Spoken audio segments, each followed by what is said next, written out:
Very good morning to all of you. Numerical alterations के अगले भाग में आज हम बात करेंगे यूप्लॉइडी के बारे में। पॉलीप्लॉइडी, हैप्लॉइडी, इनकी ओरिजिन और इनके मियोटिक माइटोटिक बिहेवियर, इन सब के बारे में हम बात करेंगे।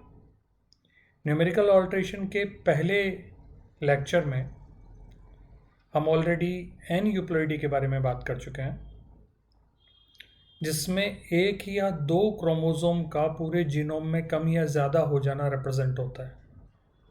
जैसे कि हमने बातें करी थी नलीजोमी, ट्राइजोमी, टेट्राजोमी, मोनोजोमी, उनसे क्या क्या मियोसिस और माइटोसिस में क्या क्या इम्पैक्ट आते हैं, उनके जेनेटिक कॉन्सिक्वेंसेस, जेनेटिक डिसऑर्डर्स कैसे हो पाते हैं, इन सब का ओरिजिन कैसे होता है, ये जो कम या ज़्यादा होने वाले क्रोमोसोम हैं वो मियोसिस और माइटोसिस के टाइम पर किस तरह से अरेंज होते हैं नई सेल्स में, इन्हीं सारी बातों को आज हम यूप्लॉइडी, पॉलीप्लॉइडी और इन सब से रिलेटेड बातों को हम डिस्कस करेंगे। तो यूप्लॉइडी के साथ हम शुरुआत करते हैं। जैसा कि हम जानते हैं कि ज़्यादातर जो यूकैरियोटिक ऑर्गेनिज्म हैं वो डिप्लॉइड नेचर के होते हैं, जिनको हम 2n स्टेटस यूजुअली दिया करते हैं। इसका मतलब हुआ कि ये जो 2n नंबर ऑफ क्रोमोसोम्स हैं, इनमें से n number of chromosomes mother से आ रहे हैं और n number of chromosome father से आ रहे हैं, और यहाँ जाइगोट में ये रीस्टोर हो जाता है 2n स्टेटस, और वही फिर उस पूरे सजीव या उस ऑर्गेनिज्म के डेवलपमेंट में वही जाइगोटिक नंबर ही पूरे इंडिविजुअल की सभी सेल्स में मेंटेन रहेगा। ठीक है, लेकिन अगर पूरे के पूरे सेट यानी n नंबर ऑफ क्रोमोसोम या तो कम हो जाएं या तो ज़्यादा हो जाएं, तो सिचुएशंस हो सकती है n, 3n, 4n, 5n, 6n, और इस तरीके से आप आगे भी कंसीडर कर सकते हैं। तो ये जो चीज़ें हो रही हैं इनको हम बोलते हैं यूप्लॉइडी। सबसे पहले यूप्लॉइडी में हम कंसीडर करेंगे हैप्लॉइडी। हैप्लॉइडी को हम रिप्रेजेंट करते हैं n से। जाहिर सी बात है, हमें तुरंत समझ में आ गया कि 2n स्पीसीज का हैप्लॉइड नंबर उसका आधा क्रोमोसोम नंबर हो जाएगा। और बेहतर अल्फाज में अगर हम इसके बारे में बात करें तो किसी भी स्पीसीज के गैमेट में जितने क्रोमोसोम हैं वो उसका हैप्लॉइडी स्टेटस शो करते हैं, n नंबर को शो करते हैं। For example human being 46 chromosome है तो उसका हैप्लॉइडी नंबर कितना हो जाएगा? 23, क्योंकि ह्यूमन बीइंग के क्रोमोसोम में 23 क्रोमोसोम ही होंगे। ओके, एक इंटरेस्टिंग टर्म आता है मोनोप्लॉइडी। मोनोप्लॉइडी को समझने के लिए हम एक क्रॉप प्लांट लेते हैं जो कि बड़ा फेमस है। फॉर एग्जांपल से ट्रिटिकम एस्टिवम, ब्रेड व्हीट। हम सभी जानते हैं कि ब्रेड व्हीट एक हेक्साप्लॉइड प्लांट है। तो हेक्साप्लॉइड प्लांट होने का मतलब उसको हम 6n नहीं लिखते, उसको हम लिखेंगे 6x।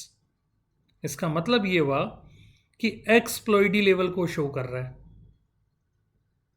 ठीक है, 6x मतलब हेक्साप्लॉइड। और टोटल नंबर ऑफ क्रोमोसोम कितने होते हैं ट्रिटिकम एस्टिवम में? 42।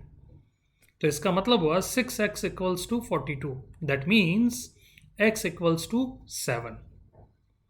ये जो 7 क्रोमोसोम हैं या set of 7 chromosomes, these are the ultimate necessity और absolute necessity for the survival of that organism. और इन्हीं हर 7 में से हर क्रोमोसोम की 6 कॉपी होती है। तो ये जो X आया है, जो 7 आया है, उसको हम उस स्पीसीज का मोनोप्लॉइडी स्टेटस शो करते हैं।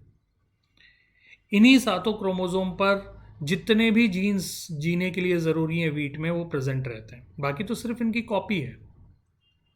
अब इसमें ये n कहाँ फिट होता है वो भी हम फिट करते हैं। 6x equals to 2n equals to 42। This is the overall situation. अब 6x है तो x इक्वल्स टू 7 आ गया। इसी तरीके से n इक्वल्स टू कितना हो जाएगा? 42 डिवाइडेड बाई 2 इक्वल्स टू 21। तो वीट में गैमेटिक नंबर को यानी हैप्लॉइडी नंबर को रिप्रेजेंट अगर करना है तो हम 21 कंसीडर करेंगे, n का वैल्यू 21। और प्लॉइडी लेवल को कंसीडर करना है तो x का वैल्यू हमें लेना होगा, और x का वैल्यू कितना आ जाएगा 42 डिवाइडेड बाई 6 इक्वल्स टू 7। यहाँ ये जो कन्फ्यूजन होता है वो इसलिए होता है कि हम यूजुअली ह्यूमन बीइंग को कंसीडर कर लेते हैं एग्जाम्पल्स में, बचपन से पढ़ते चले आ रहे हैं, और ह्यूमन बीइंग में इत्तेफाक से 2x equals to 2n situation equals to 42 होता है। यानी यहाँ पर x और n का वैल्यू सेम होता है, इसलिए x की जगह पर हम अक्सर n काम में ले लेते हैं, और डिप्लॉयड में 2x की जगह हम 2n लिखना शुरू कर देते हैं, और यही एक कन्वेंशन लंबे टाइम से चलता है। अब हम बात करते हैं, अगर 2n स्टेटस से या 2x स्टेटस से ज़्यादा क्रोमोसोम सेट हों तो हम उसको क्या कहेंगे, पॉलीप्लॉइडी।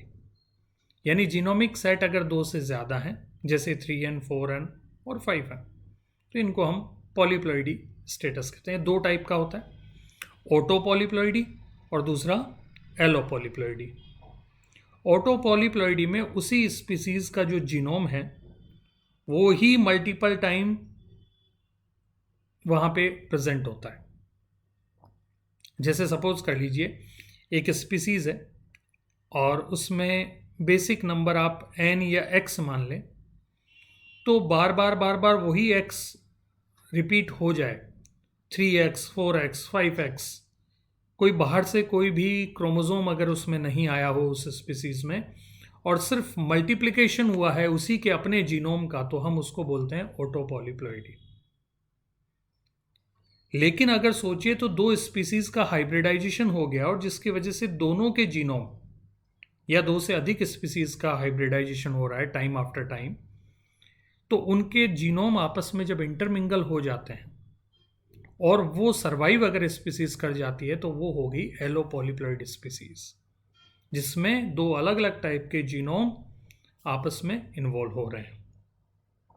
ओके, अब बात करते हैं ऑटोपॉलीप्लॉइडी के ओरिजिन के बारे में। जैसा हमने देखा कि ऑटोपॉलीप्लॉइड स्पीसीज में उसी स्पीसीज का जो जीनोम है वो मल्टीप्लिकेट हो जाता है। इसके कारण जो सबसे इम्पॉर्टेंट रीज़न जो बताया जाता है वो है non disjunction, chromosomal non disjunction. Non disjunction meiosis में भी हो सकता है, माइटोसिस में भी हो सकता है, जैसा कि हमने एन यूप्लॉइडी से रिलेटेड जो क्लास थी उसमें हमने इसके बारे में बात करी थी। नॉन डिसजंक्शन का मतलब ये हुआ कि क्रोमोसोमल पेयर का या क्रोमोसोम्स का आपस में क्रोमेटिड के फॉर्म में सेग्रीगेशन प्रॉपर नहीं हो पाना, यानी एनाफेज फर्स्ट या एनाफेज सेकेंड, अगर उसमें क्रोमोसोम सेग्रीगेट नहीं हो पाएगा तो एक पोल की तरफ सारे क्रोमोसोम चले जाएंगे और एक पोल की तरफ कोई भी क्रोमोसोम नहीं जा पाएगा, जबकि होना ये चाहिए था दोनों पोल की तरफ आधे आधे क्रोमोसोम जाने थे। तो जिस पोल की तरफ कोई क्रोमोसोम नहीं गया वो गैमेट सर्वाइव ही नहीं करेगा, और जिस गैमेट में यानी जिस पोल की तरफ सारे क्रोमोसोम चले गए वहां पे डबल नंबर हो गया। जैसे सपोज कर लीजिए कोई 2n स्पीसीज है और 2n के 2n क्रोमोसोम एक ही पोल की तरफ चले गए, तो वो स्पीसीज 2n गैमेट बना रहा है। अब वो 2n गैमेट मदर गैमेट है, और सोचिए तो कि वो n गैमेट या 2n गैमेट फादर से अगर मिल जाता है, n गैमेट से मिला तो 3n स्पीसीज बना लेगा, और फादर में भी अगर इस टाइप का नॉन डिसजंक्शन हुआ है तो 2n गैमेट वहां से भी बनेंगे, और दोनों 2n और 2n गैमेट मिलके आपस में क्या बना लेंगे, 4n गैमेट बना लेंगे। तो इस तरीके से ऑटोपॉलीप्लॉइडी का ओरिजिन होता है, जैसा कि इस डायग्राम में आपको बहुत अच्छे तरीके से समझ में आ रहा है। अब रही बात मियोटिक बिहेवियर की, कि कोई सपोज कर लीजिए हम एक एग्जांपल लेते हैं ट्रिप्लॉइड स्पीसीज। इस ट्रिप्लॉइड स्पीसीज में 2 क्रोमोसोम तो एक पेयर में थे, लेकिन एक जो एक्स्ट्रा क्रोमोसोम है वो एक्स्ट्रा क्रोमोसोम रैंडमली कहीं पर भी जा सकता है, या तो 2 क्रोमोसोम एक तरफ आ गए और एक क्रोमोसोम एक तरफ आ गया, या कोई से भी 2 क्रोमोसोम एक तरफ आ गए, या तीनों के तीनों क्रोमोसोम एक तरफ रह गए, और इस वजह से n या 2n गैमेट्स या 3n गैमेट्स वहां से बन जाते हैं, और ये फर्दर पॉलीप्लॉइडी को कॉज करते हैं। ठीक है, जो n गैमेट हैं वो भी सर्वाइव करेंगे, 2n गैमेट भी सर्वाइव कर सकते हैं और 3n गैमेट भी सर्वाइव कर सकते हैं। तो इस तरीके से जो पॉलीप्लॉइडी है वो अपना सर्वाइवल इंश्योर करती है। अब अगर हम बात करें पॉलीप्लॉइडी के सिग्निफिकेंस के बारे में, तो पॉलीप्लॉइडी का सिग्निफिकेंस हम इस तरह से देखते हैं कि कई सारी स्पीसीज का एवोल्यूशन इसी फिनोमेना पे डिपेंडेंट है। जैसा हम जानते हैं और जैसा साइंटिस्ट ने रिपोर्ट किया है कि जैसे जैसे क्रोमोसोम का नंबर बढ़ेगा वैसे वैसे जीन का नंबर बढ़ जाएगा, और उसकी वजह से बेटर एक कंट्रोल होगा, जिसकी वजह से जो सेल साइज है वो इंक्रीज कर जाएगी, और usually polyploid species diploid plant से साइज में बढ़ जाती हैं। अब इस चीज़ का फ़ायदा कई सारे ब्रीडर्स लेते हैं, जैसे किसी को बड़े फ्लावर्स चाहिए, बड़े फ्रूट्स चाहिए, बड़े सीड्स चाहिए, तो ये पॉलीप्लॉइडी स्पीसीज के थ्रू ऑब्टेन करे जा सकते हैं।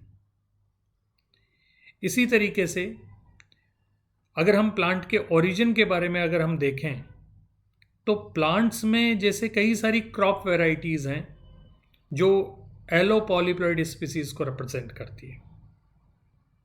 जैसे हमने बात करी थी हेक्साप्लॉइड व्हीट, जिसके बारे में हम डिटेल में आगे बात करेंगे।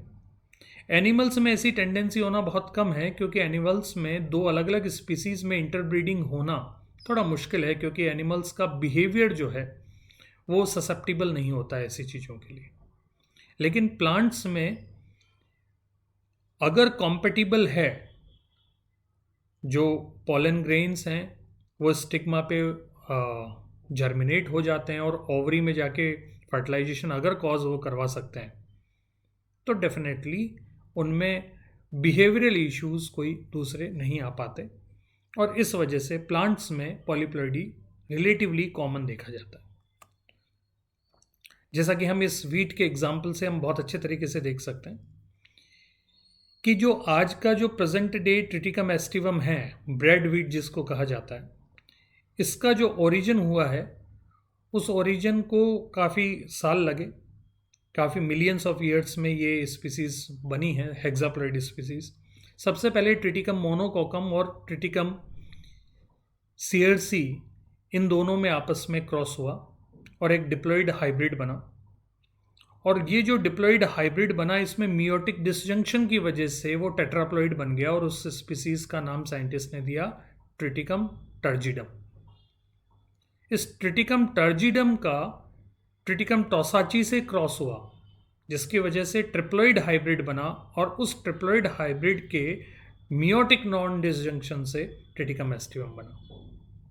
तो हम देख रहे हैं कि यहाँ पे मल्टीपल स्पीसीज इन्वॉल्व है, तो डेफिनेटली ये क्या है, एलो पॉलीप्लॉइड स्पीसीज। ओके, और यहाँ पर तीन वेराइटीज का रादर जो जीन्स हैं वो आपस में इकट्ठे हुए हैं, और ये हेक्साप्लॉइड स्पीसीज बन पाए हैं। ओके, इसी तरीके से हम दूसरे पॉलीप्लॉइड क्रॉप प्लांट्स के बारे में देखें तो पोटैटो, बनाना, पीनट, स्वीट पोटैटो, ये जो हैं वो ऑटो पॉलीप्लॉइड स्पीसीज हैं, और cotton, wheat, sugar cane, oats, tobacco, ये सब एलो पॉलीप्लॉइड स्पीसीज हैं। ओके, आप इनको बहुत अच्छे तरीके से समझिएगा और देखिएगा।